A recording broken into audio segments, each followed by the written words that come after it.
It's clearly different money management. Investments and securities involve the risk of loss. West Funeral Home in your difficult time. For over 100 years, families of the Red River Valley have turned to West Funeral Home. Our mission is to care for grieving families with the utmost of compassion and loved ones with dignity and grace. To learn more about us, visit our website at westfuneralhome.com. Discover the difference. West Funeral Home and Life Tribute Center. Little things make the difference. 17% of people say pancakes are the worst food to find hair in. Especially if we're on that naked cruise. You could cover all the windows with paper and do a naked show, but... I am not doing a naked show. Word. You ain't gonna want to get nude with us? There you go. No. Wow, why not? See, now, I am not doing a naked show. See, now, I mostly suggested that just for the pure gold response that it received. Coffee Club on WDAY. Weather and Ag in Focus on WDAY Radio.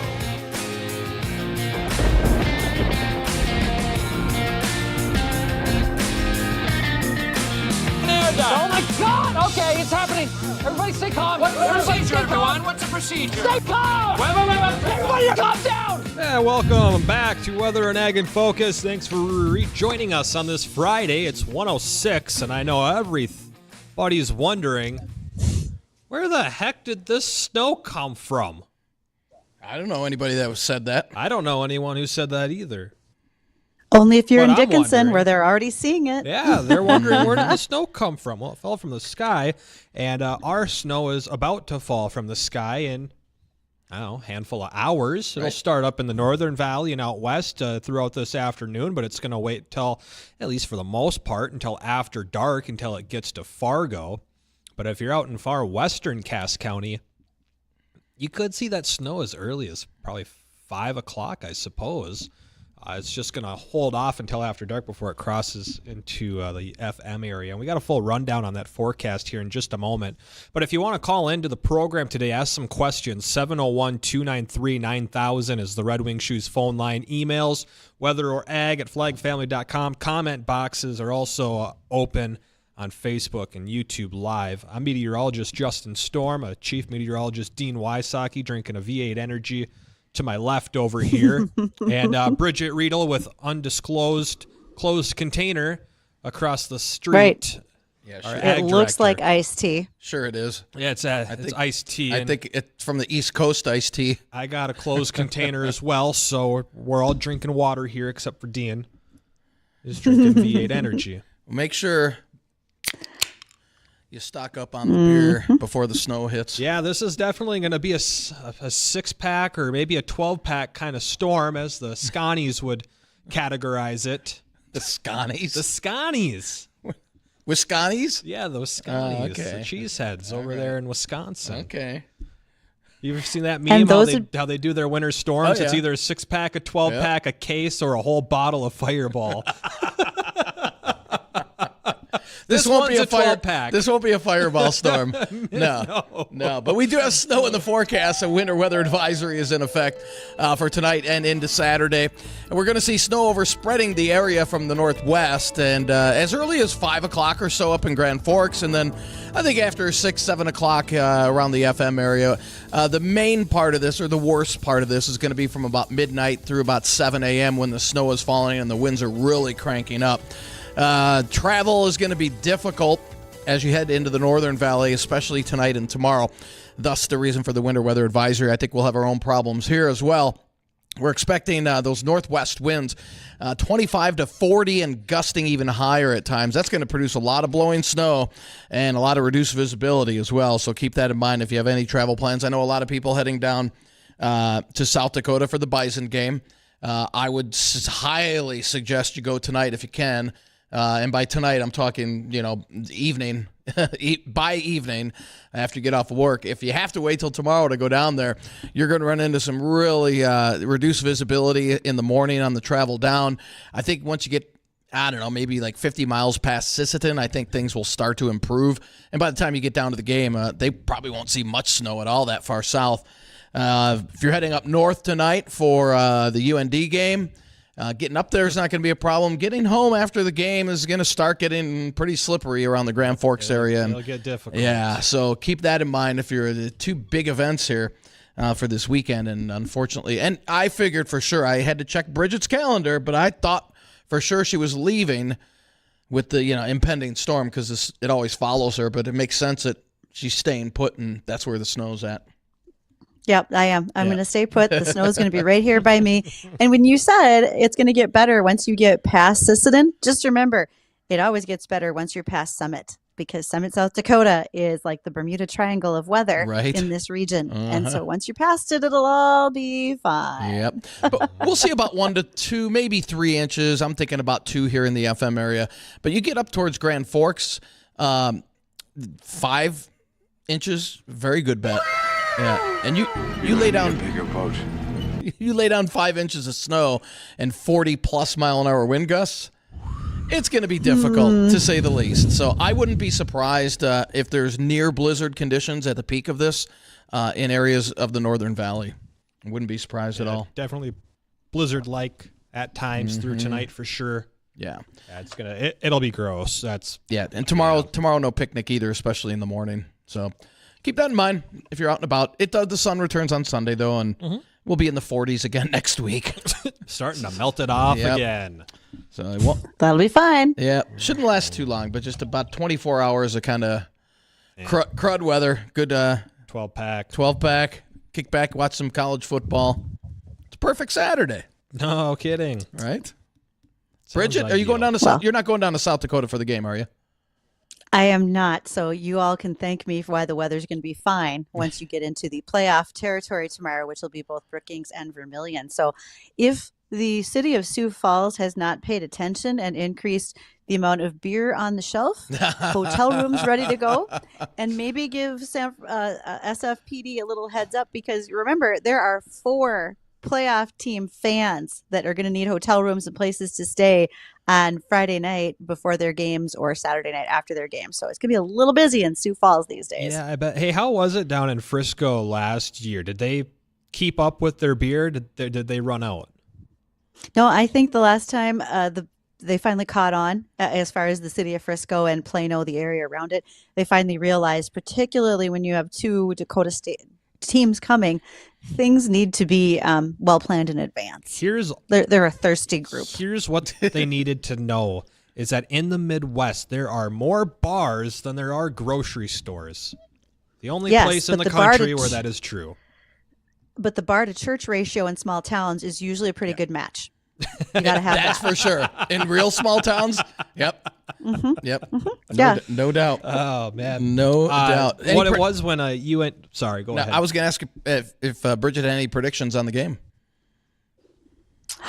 Because of some past history I have had in bets, I am not allowed to bet on the Bison right now. We're just going to let it go, and I don't have to bake any caramel rolls on Sunday then as my retribution. So we're fine. It's all good. Things are going to be great. I was going to say, hopefully down in Frisco, they figured that out, because when UND went to Las Vegas for their big hockey game, they ran out of beer before the first period started. Or maybe it was during the first period. They ran out of beer. Perfect. Some amateurs down there in Vegas, I tell you what. Absolutely. So, well, Bridgette, it's going to be better. Did you hear this? Did you hear the story that Tom had on with regarding Crystal Sugar? And I did. The sugar beets. Wow. Record American Crystal harvest. Record year. Right on. And so when you look at they're looking at the 22 season, right? So that's the one that they're focusing on. That was a below average at 26.5 tons. But now, as you're looking at what came across for 23, that looks much better. People are very happy with total harvest. You finished out 2023. You're looking at 3.9 tons per acre. We had to leave some acres in the field just because of the capacity of the amount of sugar beets, and sugar was up. We were at 18.6% sugar. So beet payments on average to those farmers were very good this year versus what they have been, let's just say in 21. There's about a $20 difference gap there. So yay for our sugar beet crop. It's may not be the same next year, but it certainly went well this year. Would you categorize it as a drier than normal season? I mean, I would, but in also spots, yeah. But in spots, but remember, we stretch all the way up the Red River Valley, so you have areas that had better tons than others.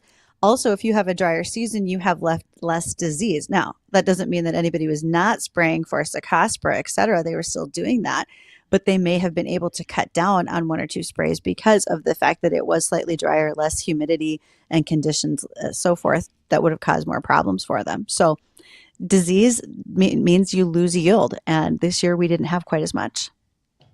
Gotcha. It's been a good year for the sugar beet guys. Right. Very good. That's awesome. Sure sounds like it. We should do sugar beets next year. We got to get stonk in old crystal sugar before we can do that. Yeah. Okay. But I think we know some people who probably could, just lend us some of their stonk and we can grow some beets. Or we can just it might be more them. than lending. That would have to be the case. So, and remember, sugar beets. You guys want something that's slightly close to town. Well, not every field is going to be practically within our city borders. So we'd have to definitely look for a spot that was good production and yet somewhat close by. I think we could manage. I still really want to do corn. I understand. And we're going to have that discussion in the new year, right? And so for those who are curious what we're going to do, or maybe you want to be a volunteer to be part of this project, well, give us a call, 701-293-9000. Let us know on the Red Wing Shoe phone line if you want to participate and how. We'd be okay with that. And what we're referring to is the Here We Grow series that we conducted over the past summer. For those that are newer, aren't familiar with what we're talking about, we all grew soybeans for the first time ever. We rented 20 acres of land from old farmer Jim, and he helped us along the way, let us use some of his equipment, and we only broke a little bit of it. So the small dent in the quote-unquote profits it got fixed. Yeah. It got fixed. That's all that matters. And we raised your credit score, so that's a double win. You did raise my thank you very much. You're very welcome. If you want to watch the videos, they're on Facebook and YouTube. Just search Weather and Ag in Focus. Here we grow. I think we did about 27 episodes or something like that. But at this time, we need to get caught up with the American Ag Network so we can get a check-in on the markets for all of you. And when we come back, we got a special guest, and that's Jeremy. And Jeremy was on the show with me a few months ago when Dean and Bridgette were out of town, and Jeremy is from Horscht, right? Got it right. Yep, the equipment company, Jeremy Hughes. And if you want to join in on the conversation and ask any questions during our next couple segments, feel free to reach out to us again on that Red Wing Shoes phone line, 701-293-9000. Stay tuned. We'll be right back. While the grains and oilseeds went lower, livestock went sharply higher after today's WDAY report. For the American Ag Network, I'm Richard Risvet with this market update.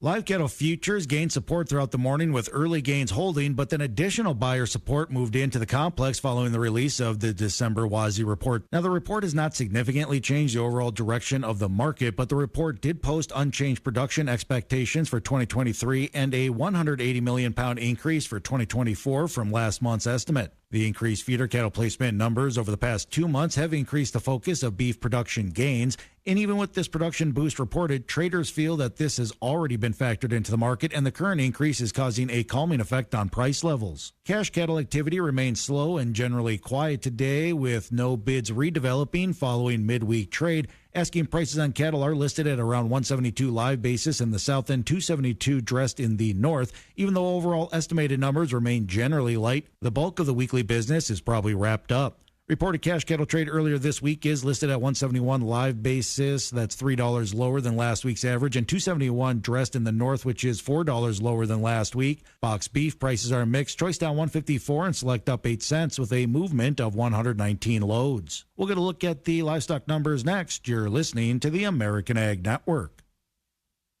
Non-attorney paid spokesperson.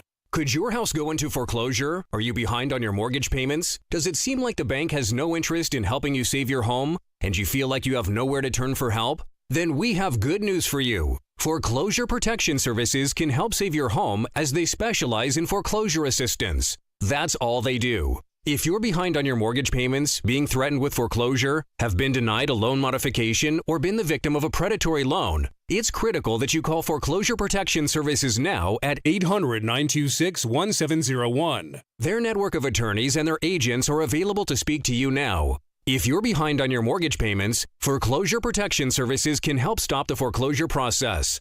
Call today before it's too late. New laws are in effect that may save your home. Call Foreclosure Protection Services now at 800-926-1701. 800-926-1701. That's 800-926-1701. Let's get a look at the livestock numbers. Live cattle December up 292 at 165.27. February up 312 at 165.65. April up 317 at 169.12. And the June live cattle, they're up 270 at 166.35. Feeders January up 510 at 215.37. March up 490 at 216.07. Lean hogs December up 55 at 68.10. February up 145 at 69.22. And the April lean hogs, they're up 162 at 76.25. With crude oil trading up about $2 at just over $71 a barrel. For the American Ag Network, I'm Richard Ristvet. Weather and Ag in Focus on WDAY Radio.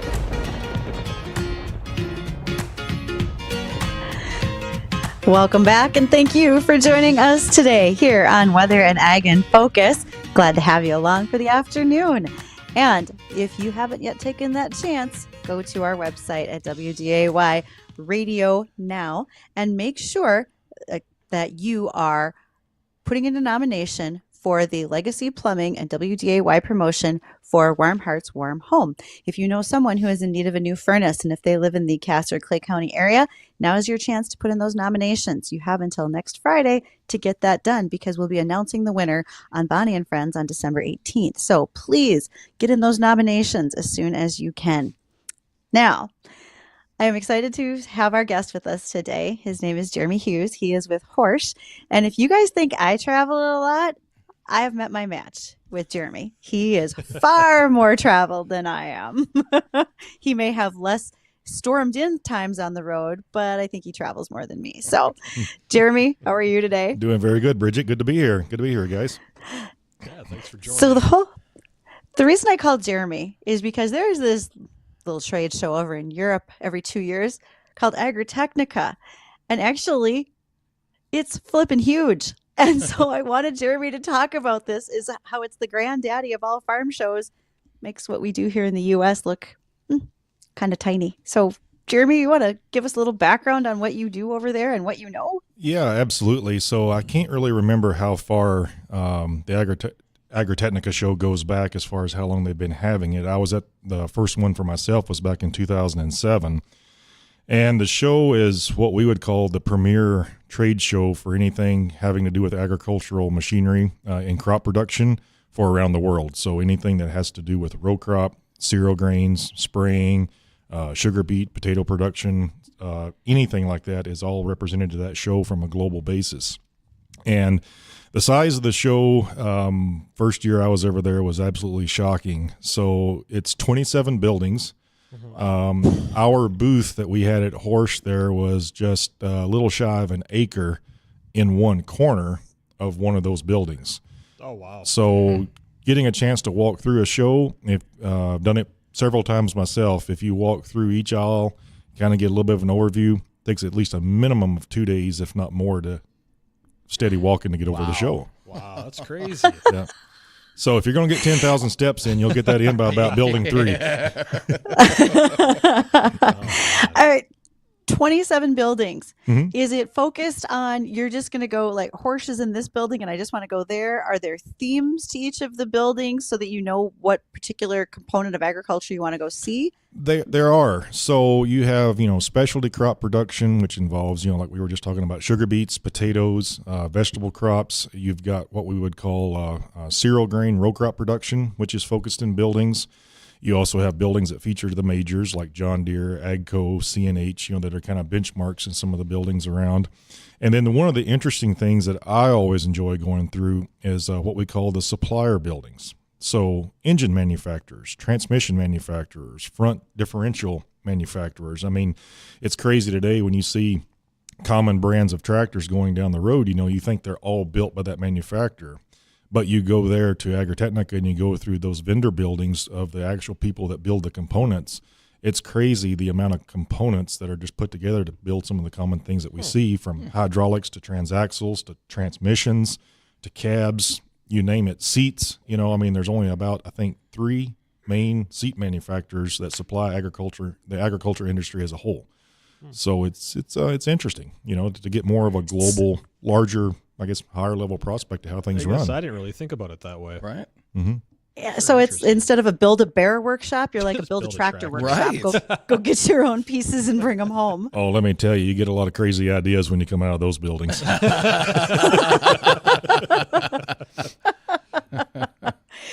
And I bet that was before you even got the chance to try all the food and drink, because my understanding is most booths are there to very happily help you feel better about your day there. Absolutely. There's a lot of precision liquid technology that goes on at Agritechnica. No, it's a very different culture that's there, because you go to trade shows here in the States, even up in Canada. A lot of them are at specific venues. Those venues kind of have their own vendors and different things. But you go to Agritechnica, you go to just about any major booth that's there. There's a full bar, a lot of food and snacks. Like in our booth, we had private meeting rooms because we had dealers, distributors from all over the world that was there. So like in one day, on the first day that I was there, I was meeting with a group of farmers from Kazakhstan that we actually had here in North Dakota back in June. And our dealer from there met with a new dealer that we're working with now in northern Egypt. We had discussions with dealers from Israel, Turkey, Romania, and then also Siberia areas. So it was very interesting when you especially, a lot of these countries you have to work with translators, but you start getting a sense of, it doesn't matter where you're from, what the background is. If you're involved in agriculture, it's a common language. Yeah. And that, to me, the Agritechnica experience, that's the funnest part of it. So many people are showing up for this event, and you had mentioned people from different countries. You're over in Europe. Is there any form of communication barriers when it comes to the different languages that are being spoken, or how do they overcome those issues? So for us in the English-speaking world, we're quite fortunate. So especially when you're dealing with companies from more of Western Europe, there's a pretty good understanding of English in most areas there, especially from the company perspective when you're dealing with people at the booth. In our booth, we had around 180 people working the display at all times. So when a customer would come into the booth, we had that many people in there, and then we all have little designations that we have for the languages that we speak. So we had basically every language covered that was there, and usually if it's something that's a little bit more unique, like I know the gentleman from Egypt, for example, more Arabic type dialect, he spoke English, so we had a great conversation. So easy. How many? Yeah, go ahead. I'm sorry. Go ahead. How many people attend this? I think the last numbers was just shy of 1 million.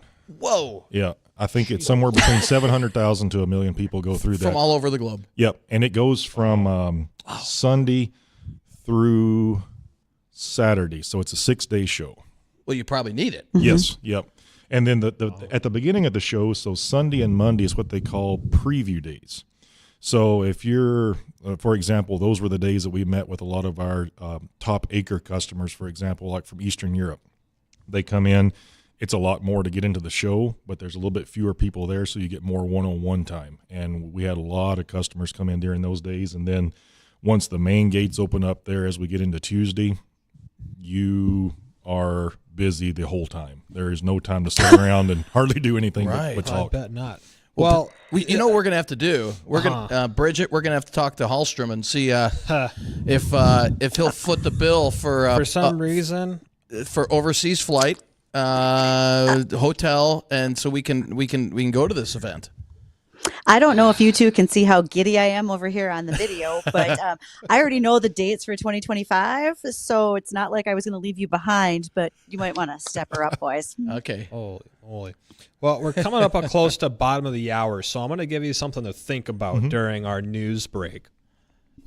I'm sure there's all sorts of fun, cool, exciting, brand new pieces of equipment, technologies that are either being displayed for public use or theorized, or, hey, this is what we're working on. We hope to have it ready in another year, 2, 3, 5 down the road. So what is one or two of the coolest, wildest things that you saw that you were there, or something that you are super excited that this technology is now being used in agriculture? So we'll get that answered when we come back after bottom of the hour news. And if you want to ask Jeremy a question or join in on the conversation, maybe you've been there and you want to share your experience. 701-293-9000 is the Red Wing Shoes phone line, or those email inboxes, weather or ag at flagfamily.com. These days, you can get a car wash just about anywhere. Good for a quick rinse, but if you want your car to shine, there's only one that does the details. Dawn's. Dawn's Car Wash is locally owned and operated since 1958. From the attendant pre-wash to their super scrub soft cloth wash, and every car is hand-dried and personally inspected. You get a superior clean and a superior shine. Put a smile on your car today at either Dawn's Car Wash locations. Good afternoon, I'm Tom Tucker, WDAY News First. Police have arrested a West Fargo man on child porn charges. We're told the investigation into Dustin Ray Fredrickson began last month after the National Center for Missing and Exploited Children received a tip about child porn on Fredrickson's Snapchat account. Ian Kramer, son of North Dakota Senator Kevin Kramer, now faces charges in connection with the crash that killed a Mercer County Sheriff's deputy. Kramer led police on a chase that ended when he crashed into a patrol vehicle, which then struck and killed 53-year-old Deputy Paul Martin.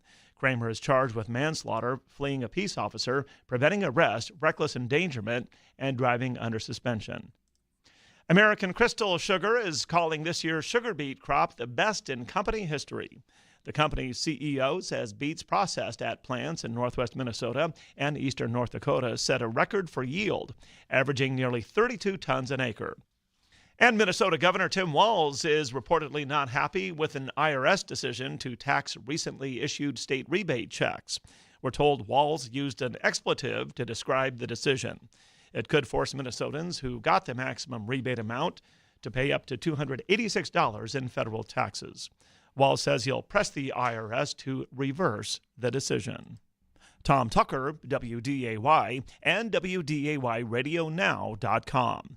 This is Mark Wagner at ND Estate Services. I want to thank all the listeners out there and just really wishing you a very Merry Christmas. God bless you. Have a Happy New Year. Encouraging you to give your family the gift of avoiding probate at death, eliminating legal guardianship when you're incapacitated, saving taxes, protecting their inheritance. Find out more at ndestateservices.com. 701-318-0908. Mike Lindell is always looking for ways to solve everyday problems. Have you ever picked up a towel set because it felt really soft in the store, but then you go home to use it and it's not very absorbent and it doesn't dry you? That's why MyPillow has developed the MyPillow towels. The 6-piece sets have 100% long staple Shipper cotton. It is a combined ring spun cotton that make the towels softer and more absorbent than ever. Towels that actually dry you. And right now you can receive a 6-piece set for only $29.98 with promo code WDAY. Go to MyPillow.com right now and click on the radio podcast specials to receive this amazing offer for only $29.98 on the 6-piece set off MyPillow towels. Just go to MyPillow.com. That's MyPillow.com, promo code WDAY. Click on the radio podcast special and enter promo code WDAY or call 800-875-0644. And right now you can receive a 6-piece set for only $29.98. MyPillow.com, promo code WDAY. This is Weather and Ag in Focus with Bridgette Readel, Justin Storm, and Dean Wysocki. Welcome back to Weather and Ag in Focus. Thanks for rejoining us. We're speaking with Jeremy today about the ag convention that was going on over in Europe called Agritechnica. Did I say it wrong? Yep. $20 right there. That's $20, baby. Did I say agro or ag? Did I say agro? Yes, you did. Yeah, agro. We had a bet before we came back that Justin would mispronounce it somehow. All right. Do I get the 20? No, that's for me. It's for Dean. Oh. Dang. I knew I shouldn't have refilled this concealed container. Can't see through it. It's doing me dirty now. Yeah. But anyway, we're priming a question before we went to bottom of the hour news on what was the craziest, coolest, most innovative thing that you were able to see while you were there, some form of technology that's maybe being worked on. And Jeremy, I'm pretty sure it's probably safe to say that it's probably impossible to see every single thing that's going on there. What was the coolest thing that you were able to experience while you were there? Well, there were several things, that I guess popped out in my mind walking through the show, but I would say the one that stood out the most was the overall focus and different technologies for weed control. And today, when we start taking a look at whether we're looking at mechanical or even sprayer technology, there was a lot of emphasis on weed control technologies at the show. And just throw out some quick examples here.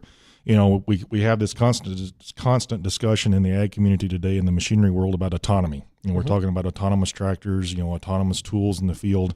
A lot of different products there for autonomous mechanical weed control. Autonomous cultivators, autonomous tying harrows, different products that you can set out into the field that are kind of continuously going for taking out weeds. Especially in Europe, which it sounds like here in the past week, some of the legislation has gone through where they're going to do some extensions on it. But the use of glyphosate was up for grabs, basically, where they were going to look at maybe doing away with that. So the whole industry has started moving towards, different means of either using less, like some of the see and spray technologies that are on the sprayers, or going at it from more of an iron standpoint with mechanical. And it seemed like, all of we had products there in that range. A lot of our inline competitors had products there in that range. A lot of, specialty companies had products there. And it was just very interesting to see all the takes and how much emphasis is being put on weed control. That's super cool. And I did hear that there was a number of items as far as tillage were concerned with like section control, right? If you think about the old cultivators that we used to use, once you had the wings down, everything was a go. But now that's changed quite a bit. It's far more precision than what we did in the past. Absolutely. Like I know we build a cultivator very much involved in that technology. And, for example, you think about row crop cultivation, everybody imagines being out on the old 40-20, doing like 3 miles an hour, trying not to get the cultivator blight, as we call it, where you, run over your crop with it. And it was slow. It was very tedious. There was a lot of room for error. And for lack of better words, nobody wanted to do it. And when you look at the row crop cultivator technology, it hasn't advanced since probably like the late 80s, early 90s. Was it 95 or 96 when we got access to some of the first Roundup ready crops? That technology just died as far as advancements. Well, today when we start seeing that some of our chemistries aren't working, more organic crop coming in, now we're taking a look at it. And some of the cultivators, just like the one that we build, there's several other companies that build them, they're self-steering. So you're driving in the field, you've got camera systems, they're doing like a brown on green type vision with the cameras. They're automatically side shifting to compensate so you don't damage crop. And as Bridgette was talking about, they have hydraulic lift on them. So you come into an angled headland, it looks like piano keys coming up. So you're not getting that extra kill or have to really worry about how you plant the field. So driving faster, doing less damage, and doing a lot more precise cultivation, it's a reality today. That's super cool. Time is money. So absolutely. Yep. Well, I like the driving faster part. Thank you. Because why would we slow down if we're in the field? And I do agree with what you said about like sprayer technology. I was just on a Twitter chat earlier before this show today, and we talked about the Horscht sprayer and the way that you're looking at a European design and how it has to be more narrow, and then the cab forward look to them. But I think just what's important overall is farmers want more efficiency. They want better time management. And Agritechnica seems to be the place where they're finding it. So I think there were probably a lot of things to look at along that line. Yeah, absolutely. The amount of what I would call visual pinpoint spraying, the technologies that were there. We were showcasing some of our green on brown technology, green on green technology when it comes to, seeing specific weeds in the field and just doing like just a rapid shot spray on that, smaller autonomous sprayers, for smaller acreages, and really looking at being more, I would say, conservative with some of our chemistry usage, more accurate with it. And, again, a lot of this technology is stemming from, some of the legal things that are out there today, that are buzzing around on not only herbicide reduction, but also, potentially losing some of our tools that we have. Now, when it comes to agriculture overseas, we'll kind of relate this to weather. We have a bunch of different weather models that we use, and the European model is far superior than our American model when we're using that to forecast weather.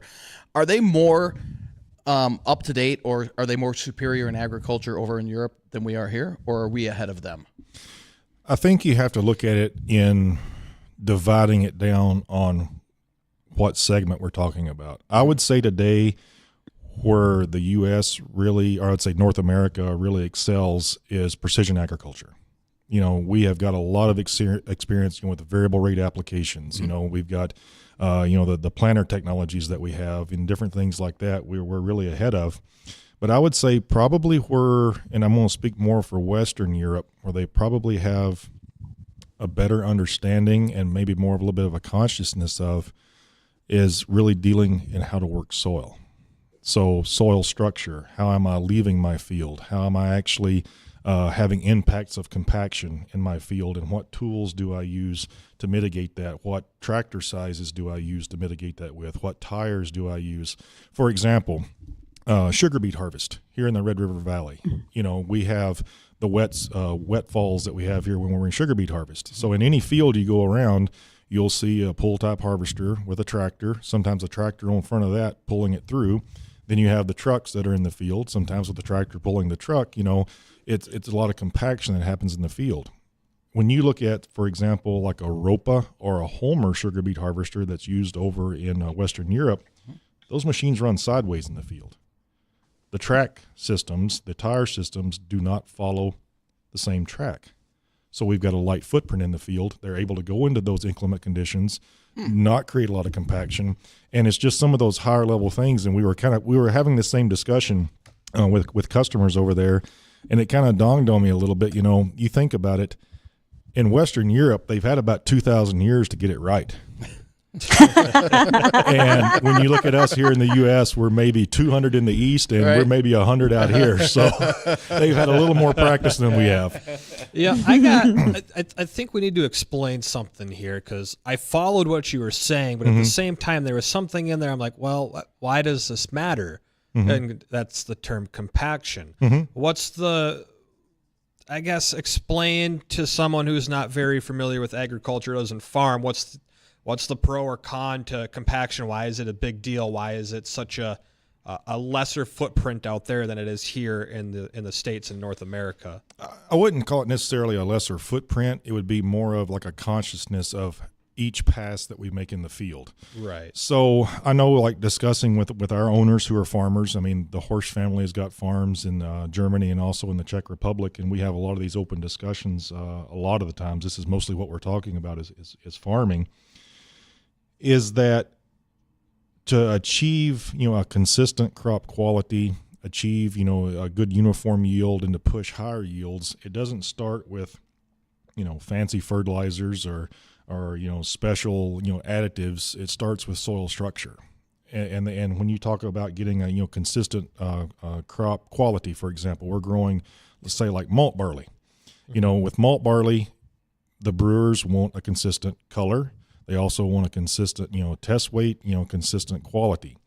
If you've got compacted tracks in the field, those plants are going to produce a different quality kernel. Whenever I'm taking a look at straw spreading, for example, behind combines, that's another big thing that's very conscious there, is if I'm running a 35 or a 30-foot wide header, I want to make sure, that I spread that straw very evenly in the field. So when I come through and till it up, it's decomposingly evenly in the field. It's evenly uniform. I've got even temperature when it comes time to planting. And even some of the seeding systems that are used there, I mean, this is we have a system like this that we're working a lot with now in the Pacific Northwest that actually cultivates, tills, and consolidates soil and seeds at the same time. So every seed is in the exact same soil structure just to get that uniform emergence, uniformity, and consistency in the field. And it's just I started to work for Horscht in 2006, and this has been some of the things that always go on in my mind that I'm always seeing and kind of paying attention to, that just always impresses me, is for a lot of Western European farmers, it always goes back into how they're handling their soil. And that's how they, you look in Germany, I mean, it's nothing to get, 160, 180 bushel wheat, getting, high tonnages in winter rapeseed, or what we call canola here. Same in sugar beet production, so it's all these little things that add up that are a lot of attention to detail. Cool. Wow. So I hope that answered that question. Totally did. Yeah. And I like the analogy that they've had a little more time to get it right. We've got some practice ahead of us as well. And we do have an email question for you, Jeremy, and that is, have you seen improvements or a push for more automation in the farming and ag sector? And do you think that coming from Europe, they're approaching it differently than we might be here in the U.S.? Oh, there's a tremendous amount of automation that's coming into the ag sector today, and a lot of that technology is coming from Europe. One thing in particular that pops into my mind right now is the dairy industry. The amount of robotics that are going into dairy, not only in the actual dairy parlor milking process, but also in feeding, also in manure handling. We were looking at a automated potato harvester from Grimmy, which owns Sputnik, which has a presence here in North Dakota. While we were at the show, fully autonomous, fully automated for some of the smaller farmers. Very innovative product where now all of a sudden we can take one more hired person that we can't find out of the equation, turn this thing loose in the field, and all we got to do is haul stuff away from it. You look at some of the automation today, that's coming into the mechanical weed control that we talked about, section control, higher speeds. There's all kinds of different technologies that are coming out there today that are automating, what we're doing. And I would say, yes, a lot of that drive is coming out of Europe. Super cool. Hey, Jeremy, you got time to stick around with us for another segment, or do you got something going on after this? No, I'm good. All right, cool. Well, let's hit a break real quick. When we come back, we'll rejoin the conversation with Jeremy. You got a question you want to ask? 701-293-9000 is the Red Wing Shoes phone line. Stay tuned. We'll be right back. Ho, ho, ho, your Christmas shopping just got easier. WDAY commemorative Steiger Cougar tractor is now available. This is a 1/32 size tractor, and you can get it just by calling Lamar's Toy Store at 712-546-4305. Your tractor is only one of 150 produced, and you can display a piece of local history with a Steiger Cougar on your shelf. Hi, this is Kevin Pfeiffer with Pfeiffer's Auction Company. Pfeiffer's upcoming December land and equipment auctions include 480 acres of cropland in Sargent County near Gwinner, 637 acres of cropland in Barnes County, 869 acres of crop and pasture land in Stutzman County, 458 acres of highly productive cropland in Ransom County near Sheldon, heavy-duty construction and equipment truck auction near Fargo, North Dakota. View these Pfeiffer auctions and many more land and equipment auctions at Pfeiffers.com. Get ready for a heartwarming experience with Legacy Plumbing and Heating. At Legacy, our mission is simple: to provide the best plumbing and heating experience in town, while also being dedicated to serving our community. You can make a difference today by nominating a family in need for a brand new furnace thanks to Legacy Plumbing and Heating with the Warm Heart, Warm Home Initiative. Visit WDAYradionow.com today and nominate someone in need. Remember, life flows better with Legacy. Join us in spreading warmth and love this season of giving. This is the time of year when we all believe. We believe in joy, like a day of fun at Mall of America. We believe in unforgettable elf experiences at Candy Cane Institute. Wish-filled weekends at Radisson Blu Mall of America, conveniently connected to the mall. Paul Bunyan's ugly sweater and the Yule log shoot at Nickelodeon Universe. And wrapping it all up with a bow at the Holiday Light Show every night. Believe all season long. Start at mallofamerica.com/holiday. Did you know medical expenses are the leading cause of bankruptcy? When individuals experience health issues or other trauma, it impacts the entire family. Lost wages make it challenging to keep up with expenses, and holidays create more stress. Many families are faced with difficult choices. Do they fill the prescription or the fridge? What can they go without to bring joy into their homes, especially for the little ones? This holiday season, you can help your neighbors through Holiday Hand Up, a giving event hosted by Lend a Hand Up. Donations made to Holiday Hand Up now through December 15th boost help for many neighbors through one tax-deductible gift. Matching funds are provided by Dakota Medical Foundation, Alex Stern Family Foundation, Gateway Chevrolet, and your Heartland Chevy dealers. To learn about local families participating in this year's giving event and to add your support, go to lendahandup.org. That's lendahandup.org. Nothing slows my little girl down, except a stuffy nose. Mommy, That's why I use Sinex Children's Saline from Vicks. Sinex instantly clears mucus in everyday stuffy little noses with a gentle, ultra-fine mist designed for kids. Just Sinex? Breathe. Her stuffy nose is gone for now. And so is she. Sinex Children's Saline. Sinex, breathe. Use as directed, keep out of reach of children. The holiday season is right around the corner, so give the gift that's hard to wrap but easy to give. Give them a Stihl. With powerful trimmers, blowers, and chainsaws to place under the tree, the Stihl Holiday Gift Guide has something for everyone. Save $40 on the HSA 45 battery-powered hedge trimmer. Visit your local Stihl dealer or go to stihlusa.com/gift guide. Real Stihl. Find yours. Now $99.99 was $139.99 MSRP. Offer valid for a limited time only at participating dealers while supplies last. Weather and Ag in Focus on WDAY Radio.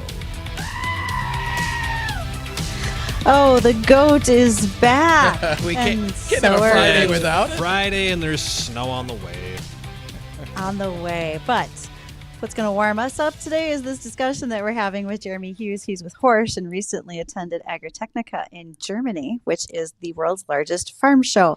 And before Justin asks his next question, Jeremy, I want to ask you, what did people ask you about the most? When you had folks coming up to you in your trade show booth, what did they want to talk about? That was the preeminent discussion. That's a very interesting question because I was just jotting down some notes here in the intermission on that topic. We had a lot of growers from North America there this year. Like I'd said earlier, I'd been going to that show and since 2007 and just seeing kind of the evolution, and now this year being by far more people from North America there. The growers from North America, I would say a lot of the growers from even in Western Europe, even Eastern Europe, I would say probably one of the top topics and the top product categories that I was discussing was direct seeding technology for no-till. And that was that was very catching because from my side and my role at Horscht, I work more on the planting, seeding, and tillage end. I'm not that involved with the sprayers, but strictly from the crop production end, it was direct no-till seeding. And there's been a lot of discussions on that in a lot of regions of the world, which is a kind of a commonplace for us here. A lot more tillage in different areas over in Western and Eastern Europe, but I would say that was by far the one product category that we had the most conversations on. Super cool.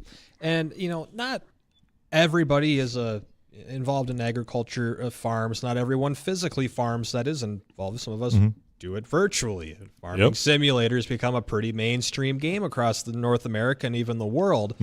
Was that a big concept over there in Germany with this last event?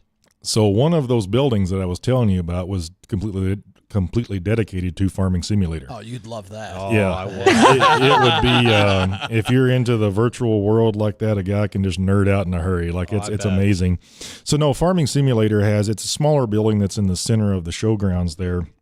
They have a full building dedicated to some of the competitions. They have big stores in there where you can buy all the mods, buy the different games.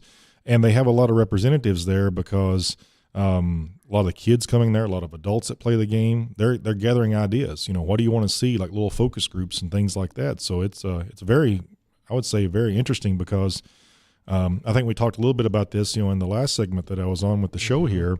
Farming Simulator has done an amazing job of opening what I would say the general public's eyes to what it's like to be a farmer. Yeah, I was just going to say, do you think that this game has helped in a way bridge the gap between rural and urban and how much positive attention it's brought to agriculture as a whole? I would say absolutely. Absolutely. Each year we go to, different farm shows here in the U.S. and in Canada. Just for example, when we were at Farm Progress here this fall down in Illinois, we had 4 dads with their kids coming into the booth, and the kids are like, "Oh, I've seen this on Farming Simulator. I've seen that on Farming Simulator." And that's gonna be your young one. Yeah, that's gonna be Sterling. Yeah, it's very cool.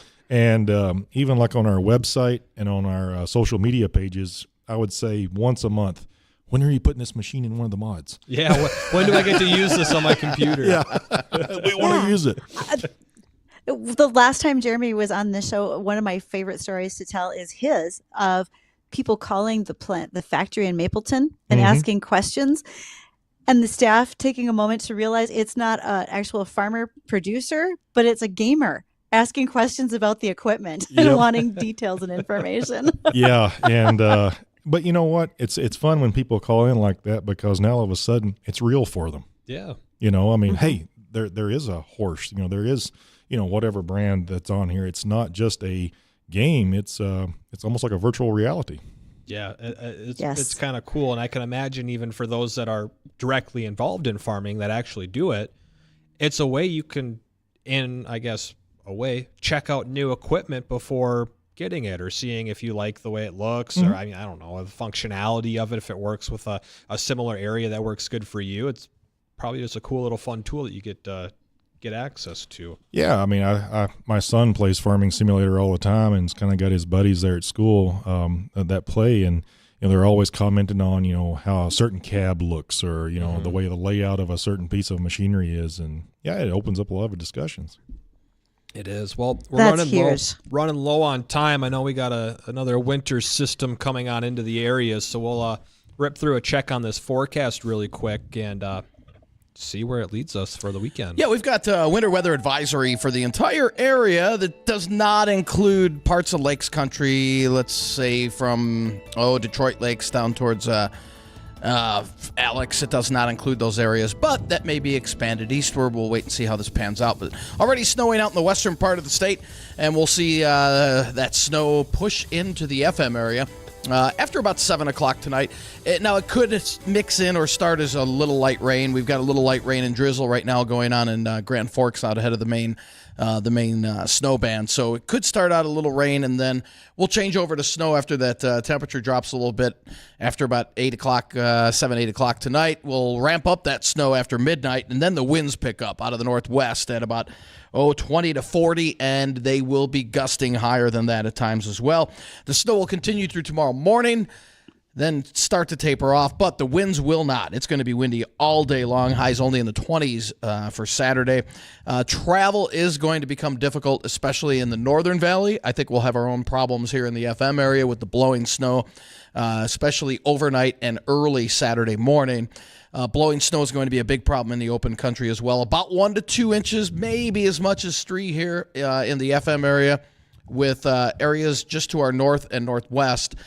3 to 5 inches are a good bet. So it doesn't take a lot of snow when you've got 40-mile-an-hour winds blowing it around. So please keep that in mind if you're going to be out later tonight. Your evening commute home's fine, but if you're going to be out late tonight, and especially to start your day on Saturday, things are going to get a little greasy out there. So leave a little extra time and just use your typical winter weather driving skills. You're going to need them. We haven't had to use those very much, so it's a good one to get used to winter again. Yeah. If you Go get those survival kits in your vehicles, that's guys. That's right. And if you don't have full coverage, stay home. It's not your day. It's a full coverage day tomorrow. Yeah, remember to pick up your local liquor stores, get your 12-pack, ride it out. It's a 12-pack. It's a 12-pack Storm. Yeah, it's not a suitcase. No. It's not a handle of Fireball. It's not even 2 handles. Just a 12-pack. Just a 12-pack. All right. We'll get through it. That'll do it for us here on Weather and Ag in Focus. We're back on Monday, 1 to 2 o'clock in the afternoon. Everyone, enjoy the rest of your weekend. Stay safe. Hopefully, you don't get the most amount of snow that falls around the area.